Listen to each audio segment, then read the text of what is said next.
ஆத்ம வணக்கம். ஆத்மபிதா சுவாமி சிவானந்த பரமஹம்சர் அவர்கள் அருளிய மாயை.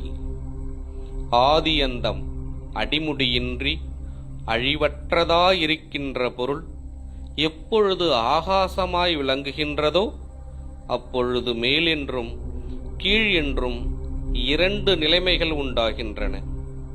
அவற்றில் மேலாயிருக்கின்ற பொருள் பிரம்மமும் கீழாயிருக்கின்ற பொருள் மாயையும் ஆகும். மாயையில் இருந்தே எல்லாம் உண்டாயிற்று. நாம் எவையெல்லாம் கேட்கின்றோமோ, காண்கின்றோமோ, அறிகின்றோமோ அவையெல்லாம் அம்மாயையிலேயே இருக்கின்றன. மாயை இல்லையெனில் யாதொரு பொருளும் இல்லை.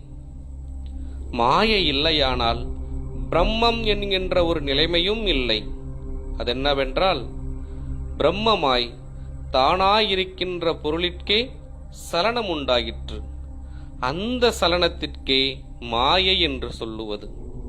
ஆனால் உலகத்தில் மாயை என்று சொல்லி வருகிறது இக்காணுகின்ற சராசரங்களுக்கே ஆகும். அது சரியல்ல. மாயையிலேயே தான் எல்லாம் நிலை கொண்டிருக்கின்றன. இதற்கெல்லாம் அடிப்படை மாயை. தானாயும் அக்ஷரமாயும் வித்தையாயும் போதமாயும் ஞானமாயும் அறிவாயும் நித்தியமாயும் உள்ளது இல்லாமல் போகின்றதற்கே மாயை என்று பெயர். ஆத்ம வணக்கம்.